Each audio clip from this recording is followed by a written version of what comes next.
دوسرے کنارے پر پہنچ کر اس نے مجھے بتایا کہ میں شام تک واپس آ جاؤں گا، تم اتنی دیر میرا انتظار کرو۔ لیکن وہ شام سے پہلے ہی واپس آ گیا اور میں نے اسے دوسرے کنارے پہنچا دیا۔ وہ میرا نام پوچھ کر چلا گیا۔ اس کے بعد وہ ہمارے گاؤں کے ماہی گیروں کا شکار دیکھنے کے بہانے کبھی کبھی ہمارے گاؤں میں چلا آتا۔ گاؤں کے لوگ اسے اپنے ساتھ بے تکلفی سے پیش آتا دیکھ کر خوش ہوتے، لیکن لاجو نے ایک دن مجھ سے کہا کہ اس کی نیت درست نہیں، وہ میری طرف بہت بری نظروں سے دیکھتا ہے۔ ایک شام لاجو حسب معمول کشتی پر کھانا پکا رہی تھی۔ وہ گھوڑے پر آیا اور مجھ سے کہنے لگا، تمہارے پاس کوئی تازہ شکار ہو تو لاؤ۔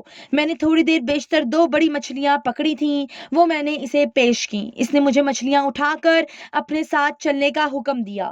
شہر دور نہ تھا اور میں نے لاجو سے کہا، میں کھانا تیار ہونے تک آ جاؤں گا۔ میں اس کے گھوڑے کے پیچھے چل رہا تھا کہ راستے میں جھاڑیوں کی آڑ سے چند آدمی نمودار ہوئے اور مجھ پر ٹوٹ پڑے۔ میں نے ان کی گرفت سے آزاد ہونے کی جدوجہد کی، لیکن کسی نے میرے سر پر لاٹھی ماری اور میں تیورا گر پڑا۔ اس کے بعد جب مجھے ہوش آیا تو میں ایک تاریک کوٹری میں پڑا ہوا تھا۔ 2 دن میں بھوکا اور پیاسا جان کنی کی حالت میں وہاں پڑا رہا۔ تیسرے دن کوٹری کا دروازہ کھلا اور لاجونتی کے ساتھ 3 آدمی، جن میں سے ایک کھانا اور پانی اٹھائے ہوئے تھا اور 2 کے ہاتھوں میں ننگی تلواریں تھیں، کوٹری میں داخل ہوئے۔ لاجو کا رنگ زرد تھا اور اس کی آنکھیں دیکھنے سے ایسا معلوم ہوتا تھا کہ آنسوؤں کا تمام ذخیرہ ختم ہو چکا ہے۔ اس کا نگاہ پڑتے ہی بھوک اور پیاس بھول گئی۔ میرا جی چاہتا تھا کہ بھاگ کر اس سے لپٹ جاؤں، لیکن میرے ہاتھ پاؤں بندھے ہوئے تھے۔ لاجو نے سپاہیوں کی طرف دیکھا اور وہ تلواروں سے میری رسیاں کاٹ کر باہر نکل گئے۔ میں نے پوچھا، لاجو تم یہاں کیسے پہنچی؟ اور وہ ہونٹ بھینچ کر اپنی چیخوں کو ضبط کرتے ہوئے مجھ سے لپٹ گئی، لیکن اچانک اس نے خوفزدہ ہو کر مجھے چھوڑ دیا اور دروازے کی طرف دیکھنے لگی۔ اس نے مجھے بتایا کہ میرے چلے آنے سے تھوڑی دیر بعد چند آدمیوں نے کشتی پر حملہ کیا اور اسے پکڑ کر سردار کے پاس لے آئے۔ اسے میرا حال معلوم نہ تھا اور وہ بغیرتی کی زندگی پر موت کو ترجیح دینا چاہتی تھی، لیکن سردار نے اسے میری قید کا حال بتا کر یہ دھمکی دی کہ تو اگر اس کے محل میں بے حیائی کی زندگی بسر کرنے کے لیے آمادہ نہ ہوئی تو تیرا شوہر اس کوٹری میں بھوکا اور پیاسا ایڑیاں رگڑ رگڑ کر مر جائے گا۔ اب وہ میرے پاس آئی تھی یہ بتانے کے لیے کہ گنگو تم آزاد ہو، تم جاؤ اور یہ سمجھو کہ تمہاری لاجو مر گئی۔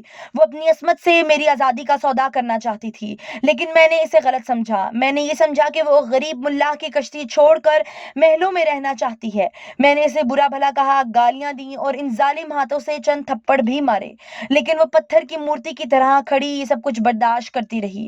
اس نے صرف یہ کہا، گنگو میں بے عزتی کی زندگی پر موت کو ترجیح دوں گی، لیکن میں یہاں اس لیے آئی ہوں کہ مجھے تمہاری جان اپنی جان سے زیادہ عزیز ہے۔ بھگوان کے لیے تم یہاں سے چلے جاؤ، یہ موقع نہ گنواؤ۔ ممکن ہے تم آزاد ہو کر مجھے اس ظالم کے پنجے سے چھڑانے کی کوئی تدبیر سوچ سکو۔ اس کے آنسوؤں اور آہوں نے میری غلط فہمی دور کر دی۔ میں نے اسے پھر گلے لگا لیا اور اس سے وعدہ کیا کہ میں جلد آؤں گا، میں اس محل کی اینٹ سے اینٹ بجا دوں گا۔ قید خانے کا دروازہ پھر کھلا، سپاہیوں کی بجائے وہ ظالم بھیڑیا اندر داخل ہوا۔ اس کے ہاتھ میں ننگی تلوار نہ ہوتی تو یقیناً اس پر حملہ کر دیتا۔ اس نے آتے ہی لاجو سے کہا، اب بتاؤ کیا فیصلہ کیا تم نے؟ اس کی زندگی تمہارے ہاتھ میں ہے۔ لاجو نے جواب دیا، اگر میں آپ کی شرط مان لوں تو اس بات کا کیا ثبوت ہے کہ یہ زندہ اور سلامت شہر سے نکل جائے گا؟ اس نے کہا، میں وعدہ کرتا ہوں۔ لاجو آنسو بہاتی ہوئی اس کے ساتھ چلی گئی اور مجھے 4 سپاہی شہر سے باہر لے آئے۔ ان کے ہاتھوں میں ننگی تلواریں تھیں۔ مجھے سردار کے وعدے پر اعتبار نہ تھا۔ شہر سے باہر نکل کر جب ہم اس جنگل میں پہنچے جو دریا کے کنارے دور تک پھیلا ہوا تھا، تو ایک شخص نے پیچھے سے اچانک آ کر مجھ پر وار کیا۔ مجھے پہلے ہی اس حملے کی توقع تھی، اس لیے میں نے ایک طرف کود کر اپنے آپ کو بچا لیا۔ اس پر چاروں آدمی مجھ پر ٹوٹ پڑے، لیکن میں بھاگنے میں ان سے تیز تھا۔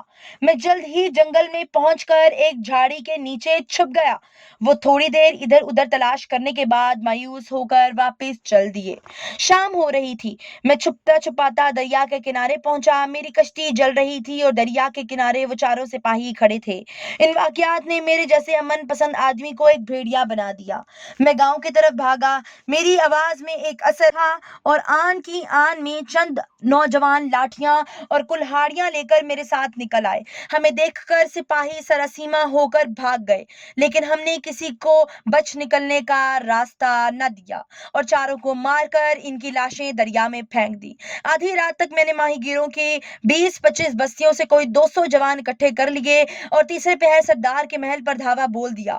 شہر کے لوگ پہلے ہی اس کے مظالم سے تنگ تھے، کوئی اس کی مدد کے لیے نہ نکلا۔ اس کے چند سپاہیوں نے مقابلہ کیا، لیکن اکثر نے بھاگ کر لوگوں کے گھروں میں پناہ لی۔